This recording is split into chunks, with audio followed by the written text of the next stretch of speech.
रमज़ान एक पाक महीना जहाँ हर मुसलमान रोज़ा रखकर इबादत करता है और अल्लाह की रहमत की उम्मीद करता है। मगर क्या आपने कभी सोचा है कि इस पाक महीने की रातों में भी कुछ ऐसा हो सकता है जो इंसानों की होश उड़ा दे। एक ऐसी रात जिसने पूरे मोहल्ले की नींद उड़ा दी थी और एक लड़की को हमेशा के लिए गायब कर दिया था। दिल्ली के बाहरी हिस्से में स्थित एक बस्ती थी, फैजाबाद कॉलोनी। यह कॉलोनी बेहद शांत थी, मगर इसके पास एक पुरानी और उजड़ी हवेली थी जिसे लोग मनहूस हवेली कहते थे। यह हवेली पिछले 80 सालों से वीरान पड़ी थी। मोहल्ले के बुजुर्ग कहते थे कि वहाँ कभी एक तांत्रिक रहता था। उसने रमज़ान की 27वीं रात यानी कि शब कदर की रात एक ऐसा काला जादू किया था जिससे वो अमर होना चाहता था, मगर अल्लाह की रहमत और फरिश्तों की मौजूदगी के कारण उसका जादू अधूरा रह गया और वह हवेली में ही कैद हो गया। कहते हैं कि रमज़ान के हर 27वीं रात को हवेली में अजीब व गरीब चीज़ें होती थी। कभी किसी के चीखने की आवाज़ें आती तो कभी साए देखने की बातें, मगर किसी ने हिम्मत करके उस हवेली के अंदर जाने की ज़रूरत नहीं की थी। साल 2005 की बात है। सबा नाम की एक 20 साल की लड़की अपने अम्मी अब्बू के साथ फैजाबाद कॉलोनी में नई आई थी। वो पढ़ी लिखी और निडर लड़की थी। उसे इन भूत प्रेत की कहानियों पर यकीन नहीं था।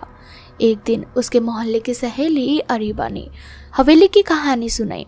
सबा ने मजाक में कहा, अरे ये सब अफवाहें हैं, क्या भूत भी होते हैं वाला। मगर अरीबा ने उसे सख्ती से मना किया। सबा, रमज़ान की 27वीं रात को हवेली के पास मत जाना, वहाँ जो भी गया है वो कभी लौटकर नहीं आया। सबा ने हंसकर उसकी बात को टाल दिया, मगर उसके दिल में उस हवेली को देखने की जिज्ञासा बढ़ती जा रही थी।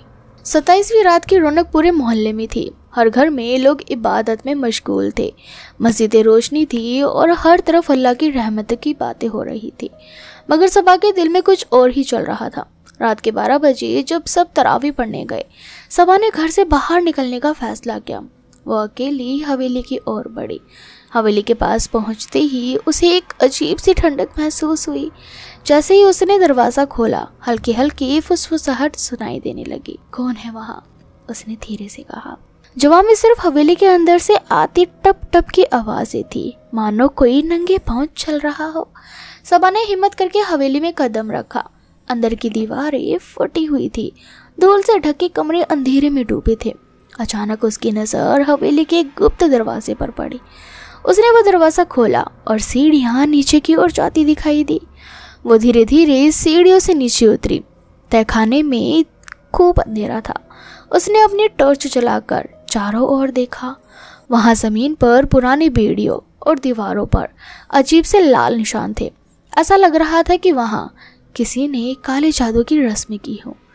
अचानक उसे एक भारी सांस की आवाज़ सुनाई दी, जैसे कोई उसके बहुत पास खड़ा हो। सबा ने एक कोने में रखे पुराने संदूक को देखा। जैसे ही उसने उसे खोलने की कोशिश की, हवा में अचानक ठंड बढ़ गई। तभी एक भारी डरावनी आवाज़ गूंजी, तूने मेरी नींद तोड़ी है। सबा का दिल तेजी से धड़कने लगा। उसने पीछे मुड़कर देखा तो उसके सामने एक लंबा काली परछाई थी। उसकी लाल जलती आंखें और मुंह से निकलता हुआ धुआं सबा की हिम्मत तोड़ने लगा। साया धीरे धीरे उसकी तरफ बढ़ रहा था। तो अब मेरी बंदी बनेगी। सबा ने भागने की कोशिश की, मगर उसके पैर जैसे ज़मीन में जम गए थे। वो चीखना चाहती थी, मगर उसकी आवाज़ जैसे किसी ने छीन ली हो। अगली सुबह मस्जिद के इमाम ने सबा को खोजने की कोशिश की, मगर हवेली में सिर्फ उसका स्कार्फ मिला। सबा हमेशा के लिए गायब हो चुकी थी। उसके बाद से रमज़ान के हर 27वीं रात हवेली से किसी लड़की के चीखने की आवाज़ आती। मोहल्ले के लोग कहते हैं कि जो भी उस रात हवेली के करीब जाता है वो तांत्रिक की आत्मा का शिकार बन जाता है। आज भी फैजाबाद कॉलोनी में रमज़ान की 27वीं रात को हवेली के पास कोई नहीं जाता।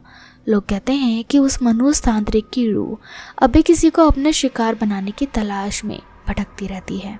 तो अगर कभी रमज़ान की पाक रात में आप किसी पुरानी हवेली के पास जाए और आपको कोई फुसफुसाने या फिर कुछ कहते हुए सुने, तो जल्द ही वहाँ से भाग जाए, क्योंकि अगला नाम आपका भी हो सकता है। क्या आप उस हवेली में जाने की हिम्मत करेंगे?